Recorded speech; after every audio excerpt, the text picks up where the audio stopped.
Now, I get it. I'm an old head. I'm a representative of the run the damn ball community within the Madden construct. But another old head tactic that not a lot of players use nowadays is the rocket catch. And for the life of me, I don't understand why. Because when you get one-on-one down the sidelines, this is a great way that if you just spend 5 to 10 minutes of your time practicing, you will be able to pick up chunk yardage when you get the right looks. So in today's video, I'm going to show you guys how to rocket catch, and I'm going to show you guys a route specifically that you should target within your offense to make this tactic more effective for you.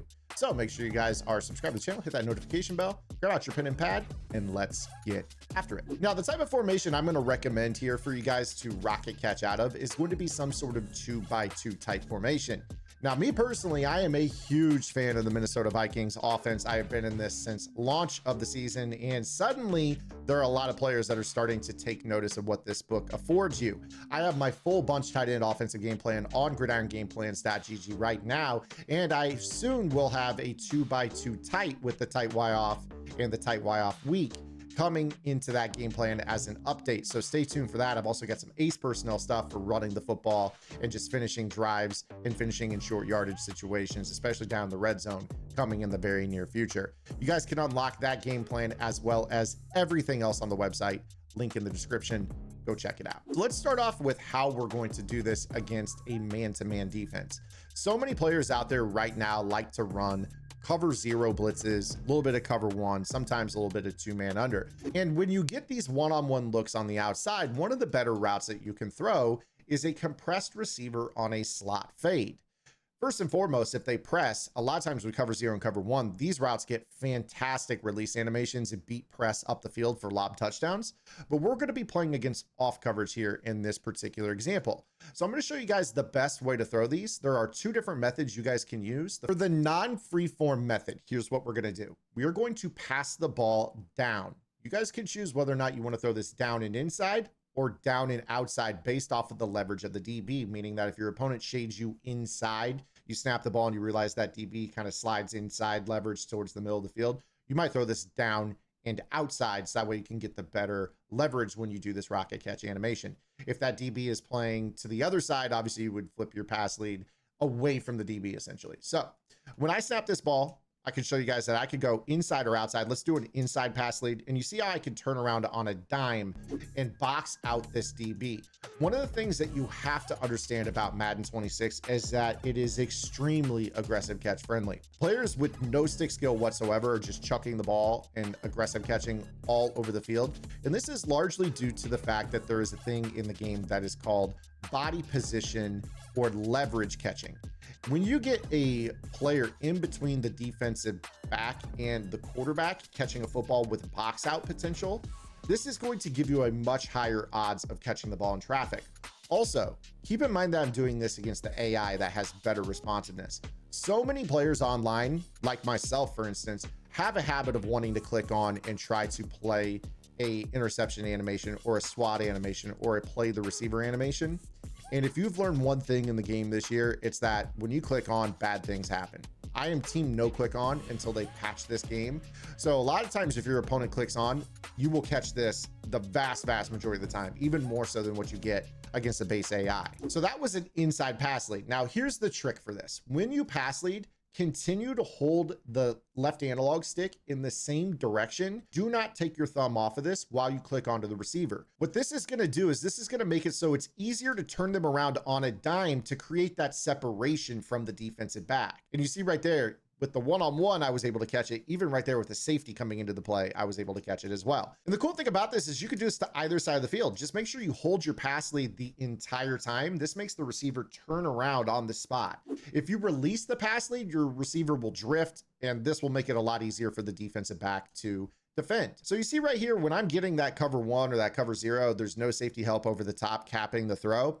This is such an easy throw. So you see right here, the safety in the deep zones on the left side. I decide, all right, well, let's throw this ball over here. I pass lead down and inside or down and outside. I do not take my thumb off of the analog stick as I click onto the receiver. You see that when this happens, he turns around perfectly on a dime. Now, again, if your opponent doesn't click on, that is the best chance that they're going to have to make you drop the ball. If they do click on, I can almost guarantee you're going to catch this ball, at least until the knockout meta hits. Now, that's obviously something to consider as well. For those of you that are maybe watching this in October, November, December, maybe even post Super Bowl, if you guys are playing Ultimate Team, beware of those knockout abilities. That's going to make you drop the ball a little bit more. You might want to slap a catch elite ability like deep elite or mid elite on your receiver. So that way you're able to kind of hold on to this ball and negate the knockout chance just a little bit more, returning the interaction to a more neutral, which is what you see right here. I mean, this is silly. I mean, I think we all agree this shouldn't be a thing, but it is very, very easy to do.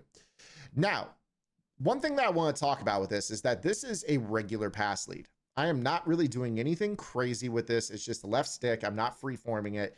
And in these examples, I'm really kind of relying on catch and traffic rates, which, as we've talked about, are pretty high. So it benefits the offense still to do it this method. But if you guys want to make this a little bit easier for yourself, you guys might want to add in free-forming into the mix. So what I'm going to do here is I'm going to do the same thing, but this time I'm going to free-form. Now, my settings are placement, small, 10 out of 20. Some of you might like medium or large pass lead. It's up to you for your reticle speed as well. Those are my settings. But with this, you're now going to pass with the left trigger as well. And you see that I'm able to put that ball into a spot that's further underneath. I can really tuck this ball almost to the sideline. Now, the cool thing about this is that sometimes you could do this with streaks, and this makes it really easy to kind of throw this ball down and kind of to the back hip of the receiver, hold that pass lead, click on, and you'll still be able to get these. Now with small, I'm not able to steer this ball as far away from the receiver. When you go to medium, you'll be able to drag it a little bit further, and large a little bit further. So you'll really be able to throw this ball to a spot that only the receiver can get to. Again, that is totally up to you. But if you are on small, one of my favorite things to do is really just do the free forming. And you see how I can like actually pass lead that inside and jetpack it. You don't even have to rocket catch. So we have those kind of back shoulder animations where I am throwing it, you know, down and outside. Sometimes the DB is able to hit me in the back and make me drop it.